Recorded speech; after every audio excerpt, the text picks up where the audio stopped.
Hot on the heels of the exciting new release of the Gen 4 Levo Carbon, Specialized has just announced 2 models available in aluminum. So today we're going to dive into these 2 bikes, learn about the models and offerings, and share our first ride impressions. Let's go.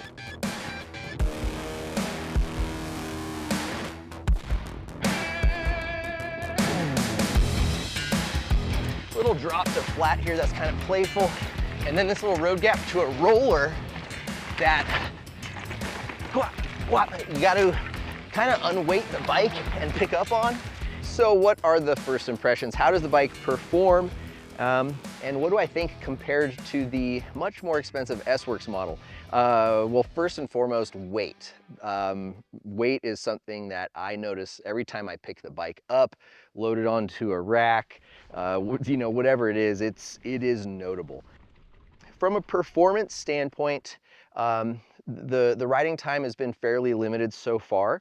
I haven't found the weight to be a huge drawback on like a little bit more technical trails, some of the steeper, you know, kind of more natural rocky terrain. You know, there's even a couple of sections of trails that have like kind of some like rock lily pads where you kind of have to bunny hop up and on and then back off. The rear end feels pretty lively, and the rebound I'm running a touch quicker. It's helping get this thing off the ground a little bit despite the weight. Haven't had a lot of time to really go hit like any you know, man-made jump trails or anything like that, but you know, I could see the weight for sure being noticeable there. Right now the bike's in the short position. The S-Works bike is in the long position at the moment. I started out with it in short. Also started out with this with 1 genie band, just like on the S-Works bike. And I can say, going back and forth, even with the heavier weight, putting this thing up into a manual, these tall bars that are on this bike probably had a big factor in that as well. But this thing just gets up on the back wheel and holds really nicely. So yeah, it's still rather playful and fun.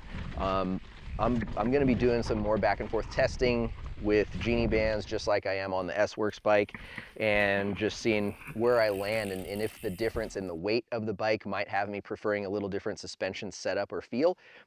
Let us know if that's something that would be interesting to you. You know, if we were to make like our own video on like genie shock tuning, pros and cons or benefits and sacrifices, like, you know, let us know what aspects of performance, tuning, and comparison you would like us to focus on, and I'd be stoked to make more cool videos, because these are both really fun bikes and I'm just looking for an excuse to ride more. So that being said, you know, from a value perspective, yeah, I guess everyone has their own version of value and spec to dollars. What I can say is that the bike rides really well. The features, the accoutrements, you could call them, are plentiful. From geo adjustability, the suspension tuning, there are just so many different ways that you could run this bike. And kind of like that Carbon model, you know, you can take this bike on a trail ride, and you can take this bike onto like darn near a downhill course and still ride the bike and have a great time and never feel like, oh, I was on the wrong bike, right? And there's something to be said about that kind of a versatility, which is really awesome. We're going to be asking for some of your input in the comments down below on this video.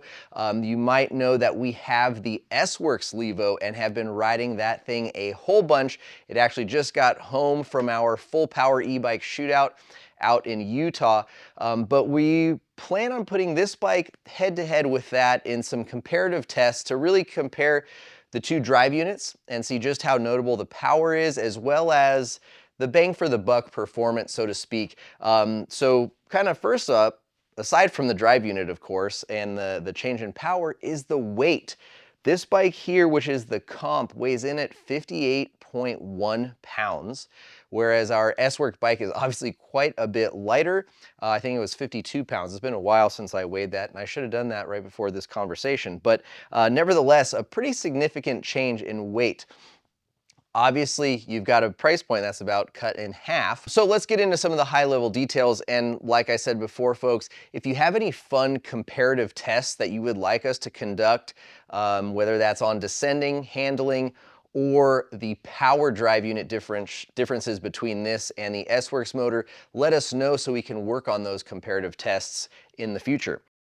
Here it is, the 3.1 drive unit, 101 Newton meters of torque, 666 watts of power, 840 watt hour battery that is quickly changeable and removable. There's an optional or aftermarket 600 watt hour battery if you would like to drop a couple of pounds out of this bike, or you just don't find yourself needing that big range of the 840 battery. Similarities, obviously you've got all the great adjustability that we know and love about the Specialized Levo. So whether that's head tube angle, high, low, short, long, you've got a whole lot of versatility in this bike. On the comp model, it does have a Float X with the Genie technology. We have spent quite a bit of time on that S-Works bike playing with the Genie shock, with the Genie bands, as well as the regular volume reducer bands to try to get a nice blend of performance for how we like the bike to feel. I look forward to seeing how the tuning might change with the additional weight of this alloy bike, but stay tuned, of course, for that.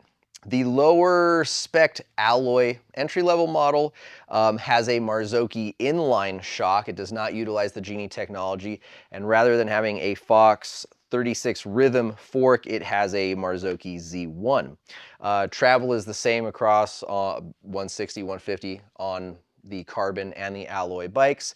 Other carryovers are the TCU screen that is on the display, or the top tube display, as well as the control units. Moving into some of the other spec features, obviously you're gonna be stepping into the SRAM cable actuated drivetrains. You've got a 90 on this bike here, and the 70 comes on the alloy. Price points for the two bikes, $7,300 as you see here for the comp alloy, and the standard alloy is $5,800. Moving back into the geometry, we'll talk about our S4 in the nominal position. You've got a 480 reach, 64.5 head tube angle, 77-degree seat tube angle, 350 mil bottom bracket height, 435 chain stays, and a 1,254 millimeter wheelbase. So all in all, a pretty similar feeling to the carbon bikes in terms of the geo, how the bike's gonna feel beneath you while you're pedaling, climbing, descending. So yeah, we look forward to putting this thing to the test and really just seeing how it performs. So there you have it, folks. Overall, really impressed so far. Looking forward to putting more miles on this bike and again, comparing it. So let us know what you would like us to focus on in the comparisons, and we'll get to work. Thanks very much for watching. Don't forget to check out some sweet new merch we got up in the web store. Subscribe to the channel for lots more videos, and we'll see you guys out on the trails.